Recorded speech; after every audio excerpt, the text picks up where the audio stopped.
영이 내게 내리셨으니 이는 여호와께서 내게 기름을 부으사 가난한 자에게 아름다운 소식을 전하게 하려 하심이라.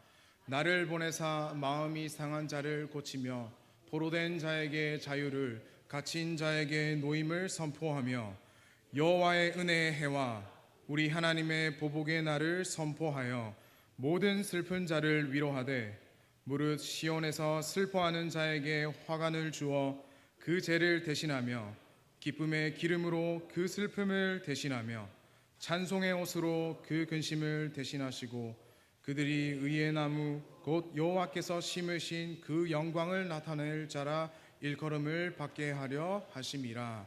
아멘. 네, 오늘 이렇게 또 금요일에 함께 말씀을 나누게 되어서 너무나도 긴장되고 또 기쁜 마음으로 이 자리에 섰습니다.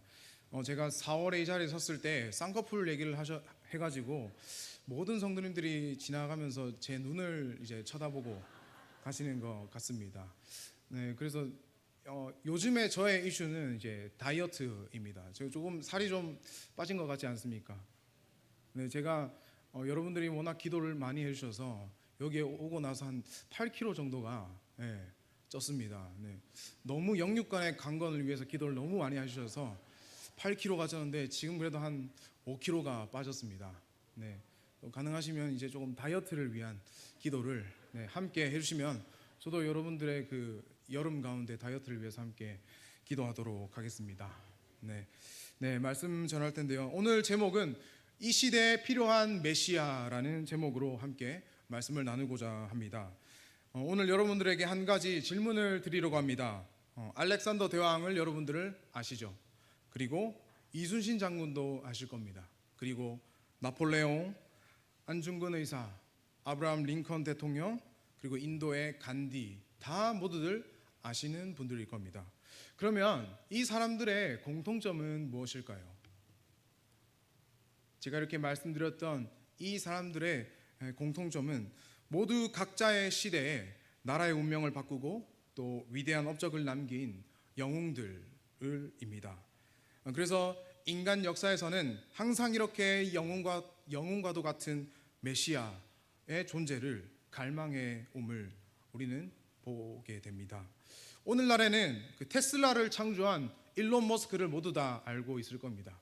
그래서 세상은 이 일론 머스크를 향해서 기술로 인류를 구원할 자라고도 부를 만큼 인류는 언제나 늘 메시아에 대한 갈망이 있었습니다. 그러나 역사가 증명하듯이 이들이 가져온 해결책은 아주 잠깐의 순간이었습니다. 또 인류의 역사는 단 한 번도 어려움이 없었다는 점들을 우리는 알게 됩니다. 여러분들이 살아온 시대를 돌아보면 아시겠지만 시대는 늘 어렵고 늘 위험하며 늘 고통스러웠습니다. 우리는 어떤 상황이든 어려움 속에서 늘 살아가기 때문입니다. 그런 우리에게 오늘 말씀은 이 시대에 필요한 존재가 바로 메시아라고 이야기합니다. 오늘 말씀을 통해 왜 메시아가 우리에게 필요한지, 그리고 메시아께서 하시는 일이 무엇인지에 대해서 함께 살펴보기를 원합니다. 먼저 오늘 이사야 61장 들어가기 전에 앞선 내용을 조금 말씀드리면, 하나님은 선지자 이사야를 통해서 이스라엘 백성들의 죄를 마구마구 규탄하십니다. 너희의 죄가 하나님과 이스라엘 백성들의 사이를 갈라놓았고 너희는 머리부터 발끝까지 죄악 덩어리고, 이렇게 말씀하십니다. 그런데 이스라엘 백성들이 죄를 자백하자 하나님께서는 그들을 구원하시고 또 회복시키기로 작정하시는 모습을 볼 수 있습니다. 그리고 더 나아가서 회복될 그 예루살렘의 영광, 또 온 열방이 시온의 영광으로 모일 그 종말의 환상을 보여주십니다. 이런 표현들이 있습니다. 여호와께서 영원한 빛이 되시고 이스라엘을 영원한 아름다움과 대대의 기쁨이 되게 하시며 그들이 영원히 땅을 차지하고 작은 자가 1000명을 이루고 약한 자가 강국을 이룰 것이며 여호와께서 속히 오실 것이다. 이런 감격적인 말씀으로 60장은 마무리가 됩니다. 얼마나 멋진 마무리입니까? 사실 이 부분만 보면 더 이상 회복에 대한 이야기는 필요 없을 것 같습니다. 그러나 오늘 읽은 이 이사야 61장에서 가장 중요한 부분이 등장합니다.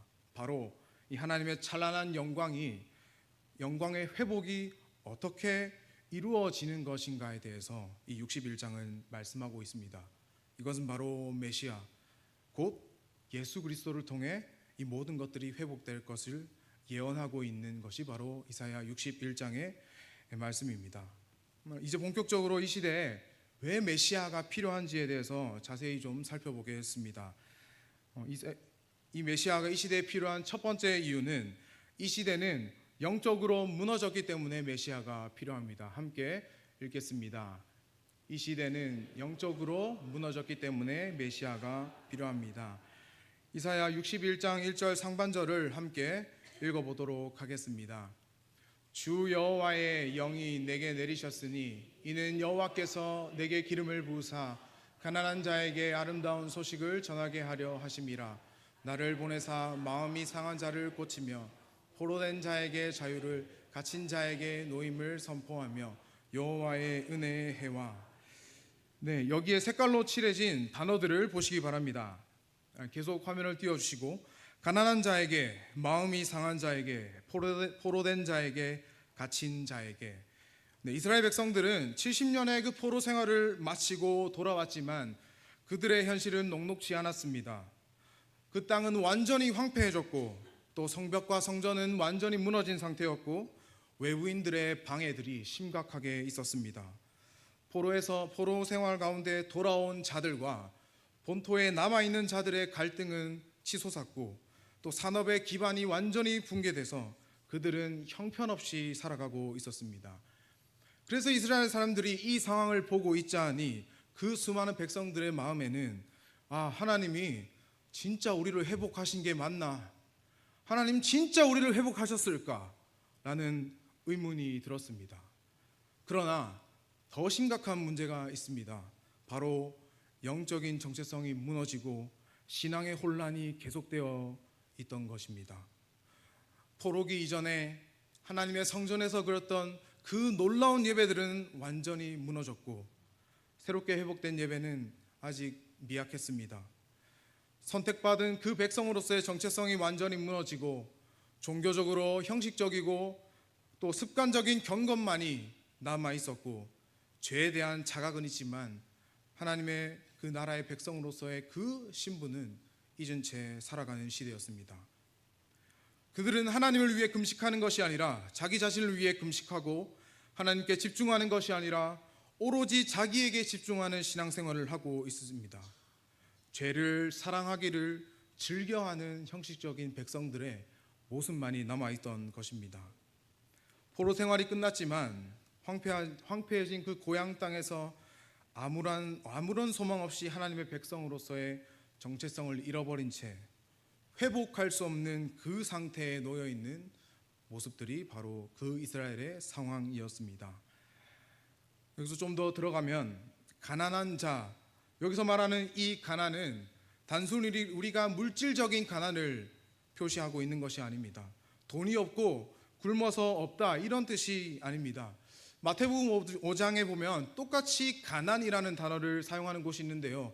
마태복음 5장에 심령이 가난한 자는 복이 있나니라는 우리 구절을 너무나도 잘 알고 있을 것입니다. 여기서 말하는 이 가난과 이 이사야 61장에 쓰여진 이 가난은 똑같은 의미입니다. 그런데 이 가난이 무엇을 의미하냐면 우리가 마치 손에 유리컵을 들고 있는데 바닥에 던져버리면 완전히 산산조각 납니다. 아무리 붙이려고 해도 붙일 수 없는 상태가 여기서는 성경이 말하는 가난이라고 말하고 있습니다. 영적으로 철저히 무너져 도저히 회복 불가능한 상태에 놓여 있는 자들을 말하고 있는 것이지요. 지금 이 시대에 마음이 완전 산산조각이 나서 하나님께 나아갈 어떤 방법도 모르는 사람들, 인정하기 싫지만 주님 저는 아무 소망이 없습니다 라고 하는 사람들, 그런 사람들을 말하고 있는 것입니다. 또한 마음이 상한 자도 같은 맥락입니다. 마음이 깨어지고 부서진 존재 자체를 말합니다. 다칠 대로 마음이 다쳐서 마음이 완전히 다쳐버린 자들을 이야기합니다. 오늘날 얼마나 깨어진 세대가 많이 있습니까? 깨어진 가정, 깨어진 청년, 깨어진 다음 세대, 깨어진 사람들이 얼마나 많이 있습니까? 이런 사람들을 우리는 마음이 상한 자라고 합니다. 그리고 포로된 자와 갇힌 자는 로마서 7장 24절에 말씀하고 있습니다. 7장 24절에 이렇게 되어 있습니다. 오호라 나는 공고한 사람이로다. 이 사망의 몸에서 누가 나를 건져내랴. 죄와 사망의 권세에 사로잡혀서 아무리 노력해도 그 죽음의 문제에서 벗어날 수 없는 나의 영혼이 죄에 완전히 걸려 있어서 도무지 벗어날 수 없는 그 인간의 본질을 이야기합니다. 그래서 우리가 이 세상 사람들을 보면 살아가는 그 가치가 나만 잘 되면 돼, 오늘만 살면 돼, 돈이 최고야라고 하는 그 모든 것들이 죄에 묶여 있어서 생긴 일들입니다. 그래서 기원전 6세기 그 이사야 시대에도 2000년 전 예수님의 시대에도 지금 이 시대에도 우리 인간들은 이 죽음의 문제에서, 이 죄의 문제에서 절대로 벗어날 수 없다는 것을 보여주고 있습니다. 그런데 그때 산산조각 나서 소망이 없는 그 가난한 자들에게 메시아를 통해 아름다운 소식을 전해주시겠다고 합니다. 그리고 마음이 상한 자를 고쳐주시겠다고 하고 죽음에 사로잡혀서 죄의 종노릇하고 있는 우리에게 자유를 주시고 노임을 선포하십니다. 그리고 메시아이신 그리스도를 통해 하나님께서는 은혜의 해를 선포하신다고 오늘 말씀은 말하고 있습니다. 우리는 레위기 25장에서 이 희년을 기억하고 있습니다. 이 희년 제도가 어떤 제도입니까? 50년마다 그 채무자들의 모든 빚이 탕감되고 또 종으로 팔렸던 자들이 자유인으로 해방되고 토지가 다시 제 주인으로 되돌려졌습니다. 그것을 우리는 은혜의 해라고 합니다. 사실 이 희년 제도는 하나님께서 이스라엘 백성들을 위해 만들어 놓으신 제도인데 이 죄로 인해서, 탐욕으로 인해서 모든 빚을 지게 되고 또 그 빚을 감당할 수 없어서 나를 팔아서 종이 되고 또 그 빚을 감당할 수 없어서 나의 소유를, 나의 토지를 팔아버리게 됩니다. 그것을 하나님께서 원상복구시켜 주시는 것이 바로 이 희년 제도입니다. 그런데 이 희년을 사람들은 뭐라고 부르냐면요, 하나님의 기쁨과 호의가 백성에게 쏟아지는 특별한 시기라고 말합니다.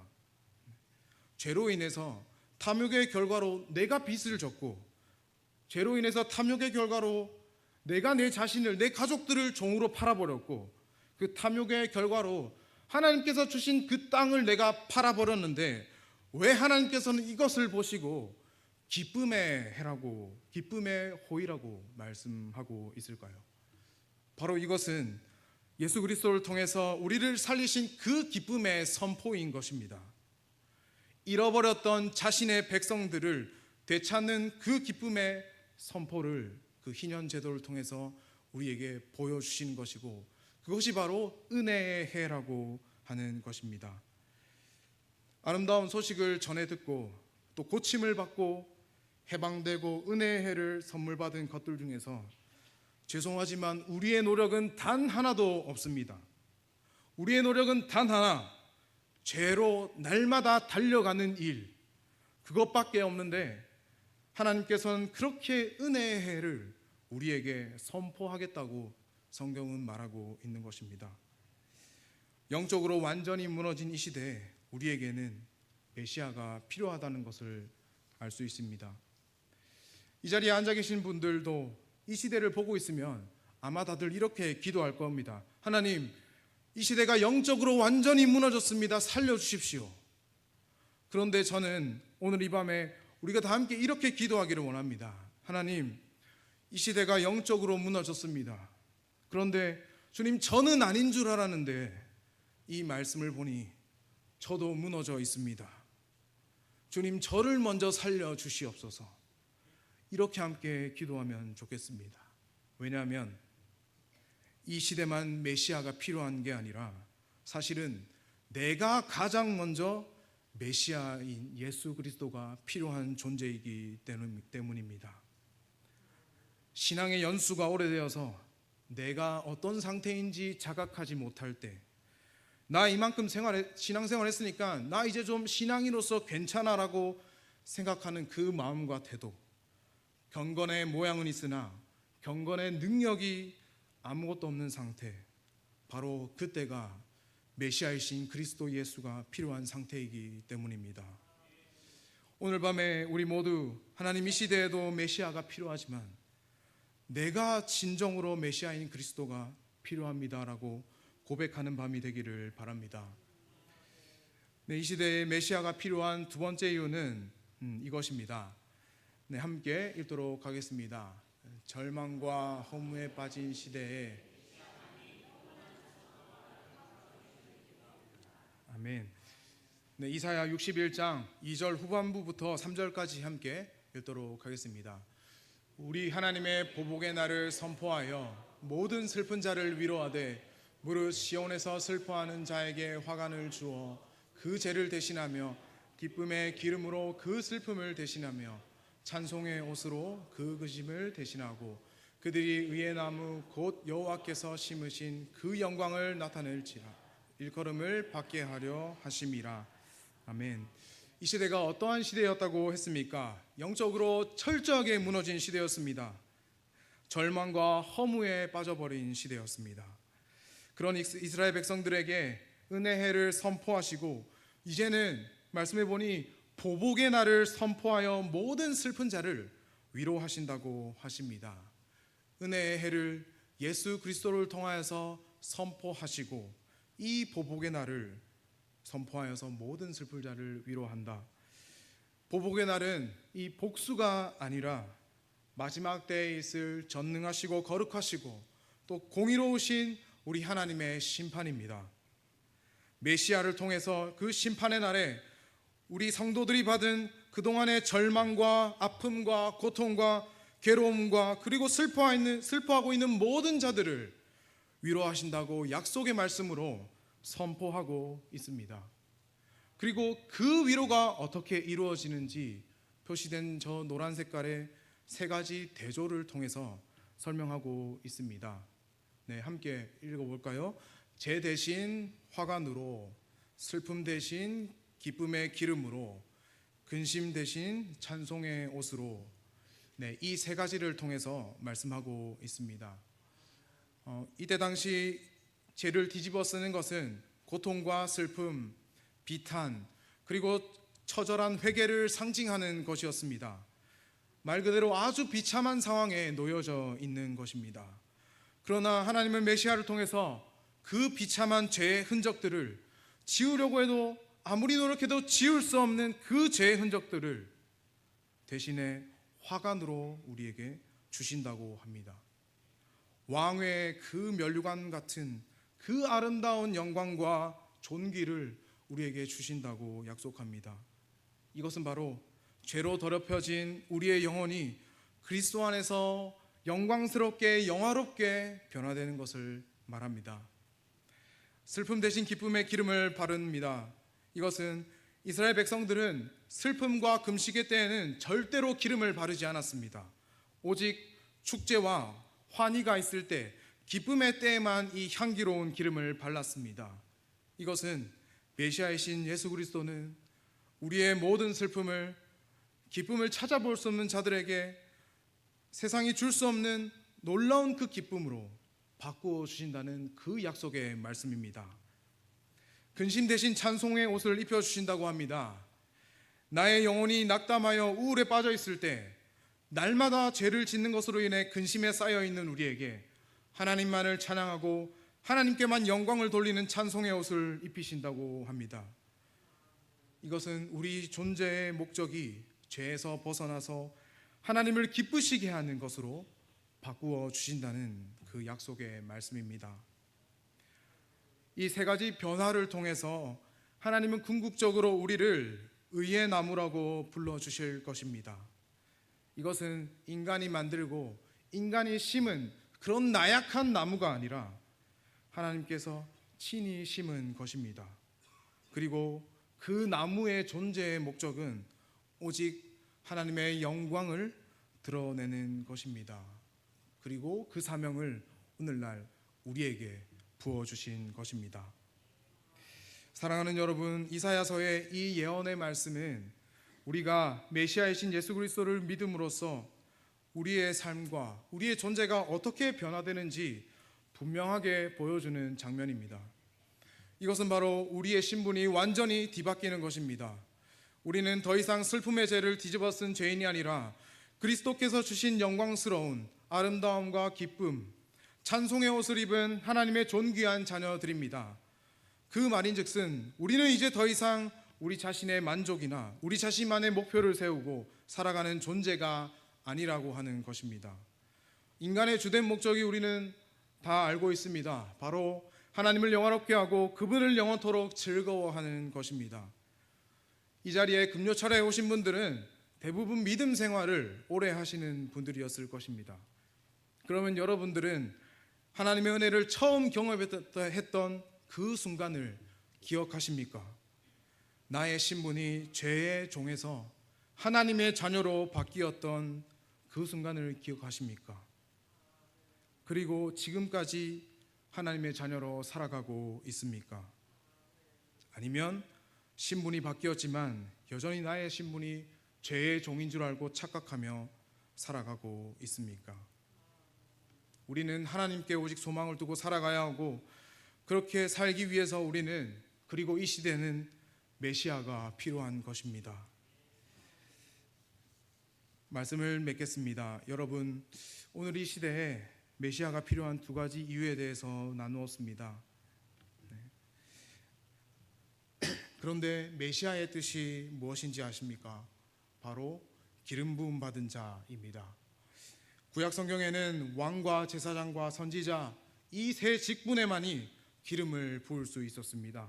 그리고 놀랍게도 예수님은 메시아로서 이 모든 일들을 해냈습니다. 이사야 61장의 예언을 누가복음에서 완벽하게 이루어내십니다. 그리고 그렇게 진정한 메시아가 되셨습니다. 주 여호와의 영이 내게 내리셨으니 이는 여호와께서 내게 기름을 부으사, 이 말씀처럼 예수께서는 요단강에서 세례를 받으실 때 성령이 비둘기같이 임했습니다. 그리고 가난한 자들에게, 아무 소망 없는 자들에게 선지자로서 복음을 전하며 아름다운 소식, 진리의 말씀, 하나님의 말씀을 선포했습니다. 그리고 제사장으로서 죄의 종노릇하고 포로로 잡혀있는 우리를 해방시키기 위해 자신의 몸을 단번에 십자가에 드렸습니다. 그리고 왕으로서 다윗의 혈통으로 나셔서 이렇게 해방된 자들에게 하나님의 나라를 보여주시며 하나님의 통치를 맛보게 해주셨습니다. 예수님은 이 예언의 말씀을 완벽하게 이루어냈습니다. 오늘 우리는 그런 메시아 예수 그리스도가 필요한 것입니다. 여러분의 메시아는 어떤 존재입니까? 단순히 돈을 가져다 주는 존재입니까? 여러분들의 꿈을 이루어주는 존재입니까? 여러분들이 원하는 것을 얻게 하는 존재입니까? 기간을 정해서 금식하여서 무언가를 이루어내는 그런 존재입니까? 오늘 이 시대가 필요로 하는 메시아, 그분은 우리의 신분은 하나님의 자녀로 바뀌었으나 여전히 어둠의 자녀처럼 세상과 버타면서 날마다 나는 좀 괜찮은 사람이야, 나는 좀 소망이 있는 사람이야, 이 정도면 나는 예수 믿는 사람이야 라고 착각하며 날마다 죄를 향해 달려가고 죄 앞에서 무너지는 우리에게 아무런 조건 없이 은혜를 선포하시는, 그리고 우리를 완전히 회복시켜 주시는 분이 바로 메시아 그리스도이십니다.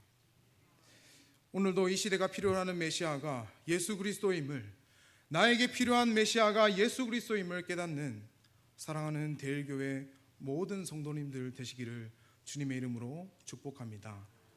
이 시간 함께 찬양을 드리며 기도의 자리로 나아가도록 하겠습니다.